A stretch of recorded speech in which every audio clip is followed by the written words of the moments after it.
मुझे क्षमा करिएगा, आज का जो प्रेस कॉन्फ्रेंस है जरा लंबा होने वाला है, क्योंकि जिस प्रकार के कंटेंट के साथ हम आए हैं यह कोई छोटा विषय नहीं है। सीएजी की रिपोर्ट आई है, दिल्ली की सरकार किस प्रकार काम कर रही है, अरविंद केजरीवाल जी की सरकार के कामों का मुआयना controller and auditor general CAG उन्होंने किया है और वो रिपोर्ट आज पब्लिक हुई है, अखबारों में भी छपी है, मीडिया में भी विषय चल रहा है।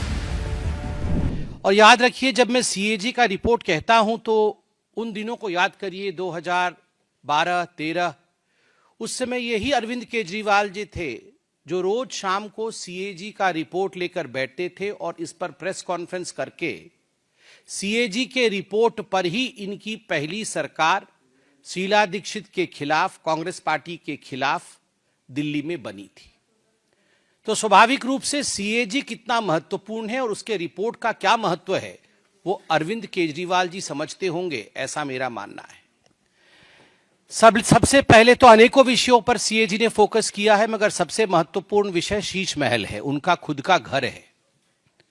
जो लोग कहते थे कुछ नहीं लेंगे, सरकारी बंगला नहीं लेंगे, घर नहीं लेंगे, गाड़ी नहीं लेंगे, किस प्रकार से दोनों हाथों से उन्होंने बटोरा है, किस प्रकार से करप्शन किया है, उसका काला चिट्ठा सीएजी के रिपोर्ट में आता है।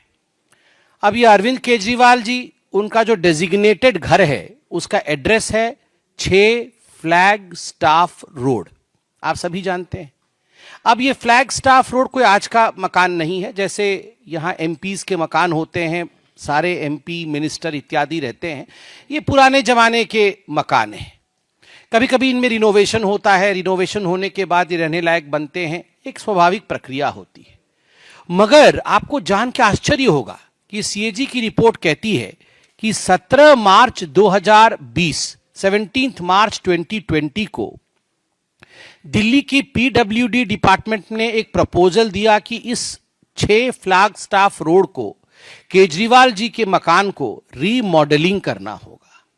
और ये रीमॉडलिंग कोई छोटा मोटा काम नहीं होगा, ये पूरा डेमोलिश करके, एक सिंगल स्टोरी बिल्डिंग थी ये, उसको पूरा डेमोलिश करना होगा और उसके ऊपर एक एडिशनल स्टोरी बिल्डिंग बना करके एक और मंजिल ऐड करना होगा और बड़े रूप से इस मकान को बनाना होगा।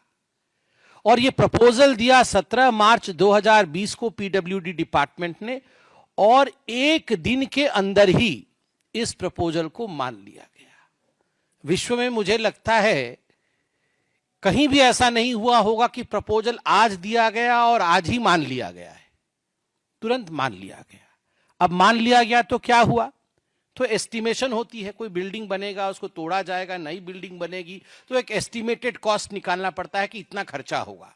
तो एक एस्टिमेशन उसका निकाला गया कि कितना एस्टिमेटेड कॉस्ट है। तो आपको बता दूं, एस्टिमेटेड कॉस्ट है 7 करोड़ 61 लाख रुपए, 7 करोड़ 61 लाख रुपए का एस्टिमेशन बना कि इतने में अरविंद केजरीवाल जी की हवेली बन जाएगी।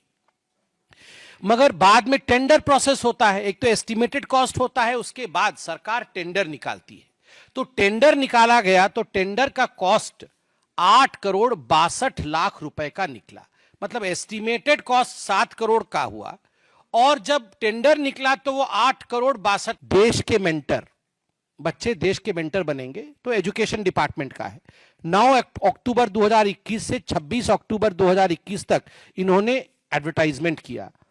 प्रोग्राम में कितना खर्चा हुआ, देश के मेंटर में सरकार ने कितना लगाया, अरविंद केजरीवाल जी ने 1.90 करोड़, लगभग 1 करोड़ 90 लाख रुपए लगाए।